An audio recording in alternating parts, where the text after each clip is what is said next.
அதுவும் ஜான் விஜய் இப்போ தான் என்ட்ரி கொடுத்தான். அந்த படம் பார்த்துட்டு என்ன சொன்னால் இன்டர்வலில், அண்ணன் படம் முடிச்சுட்டு எங்கன்னா போகலாம் அப்படின்னு கேட்டான்.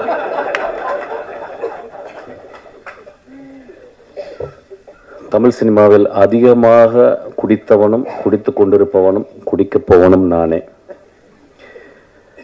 இப்போ நான் நிறையா இதை பற்றி பேசும்போது ஒரு ஐடியா ஒன்று வருது. எப்படின்னா வந்து இந்த படம் வந்து ஒரு அடிக்ஷனை பற்றி படம் அப்படின்னு சொல்லிட்டு. இப்போ எனக்கு அப்படி ஒரு இன்டர்பிரேஷனாக நான் அப்படி பார்க்கல. ஏன்னா தினகரை வந்து நான் வந்து இந்த படம் பார்க்கும்போது வந்து ஒரு ஒன் ஆஃப் த ஃபைனஸ்ட் ரைட்டராக நான் பார்த்துருக்கேன். So any finest writer will not talk loudly. மேலே ஒன்று இருக்கும், அந்த கீழே சப்டெக்ஸ்டில் ஒரு கதை சொல்லுவான். இந்த ஒட்டுமொத்த படமும் ஒரு சப்டெக்ஸாக தான் நான் பார்க்குறேன். குடி மனிதன் தோன்றலேருந்து குடியிருக்கு. இப்போ ஃபென்னி அப்படின்னா அங்கே விளைந்த கோவாவில் வந்து போர்த்துகீஸ் வந்து அவங்க கொடுத்த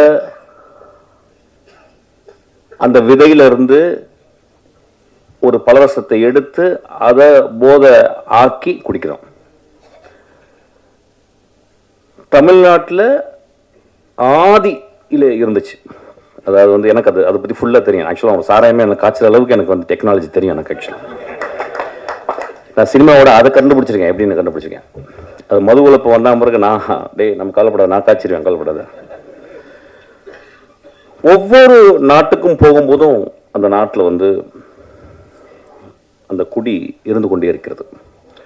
அப்போ குடி அப்படின்ற ஒரு சமூகம் எப்படி பார்க்குறதுனா வந்து ஒரு காரி துப்புனை எச்சல் போலதான் ஒரு குடியை பார்க்குறது.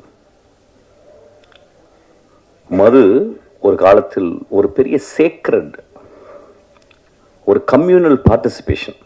ட்ரைபல், எல்லா ட்ரைபலும் இப்போ நீங்கள் வந்து இப்போ இங்கே இருக்க 6 ட்ரைபல்ஸ் இருக்காங்க. நம்ம அதில் தோடாஸ் இருக்காங்க, குறும்பாஸ் இருக்காங்க. அந்த குறும்பாவில் 2 இருக்குது. கிட்டத்தட்ட 5-6 பேர் இருக்காங்க. 5-6 பேருக்கும் அவங்களுக்கு இண்டிஜினஸாக அவங்க கிரியேட் பண்ண மது இருக்குது. ஆனால் அந்த மதுவை எப்போ குடிக்கிறாங்க அப்படின்னா, ஒரு வருடத்துக்கு 4 நாட்கள் 5 நாட்கள் அவங்களுடைய கடவுள் வழிபாடு. அப்போ அந்த வழிபாடுக்கு படைக்கிறது வந்து மாமிசத்தை படைத்து மதுவையும் படைத்து மதுவை குடித்து மாமிசம் சாப்பிட்டு விட்டு அன்று முழுதும் ஆடி களைத்து விட்டு அதை மறந்து விட்டு திரும்பி காட்டுக்குள்ளே வேட்டையாட போறாங்க. நாகரிகம் வளர்ந்த பிறகு அதை வந்து நம்ம வந்து அது சொசைட்டலாக நம்ம வந்து கன்வெர்ட் பண்ணிக்கிறோம். ரோமானியர்கள் வந்து அவ்வளவு கூடிய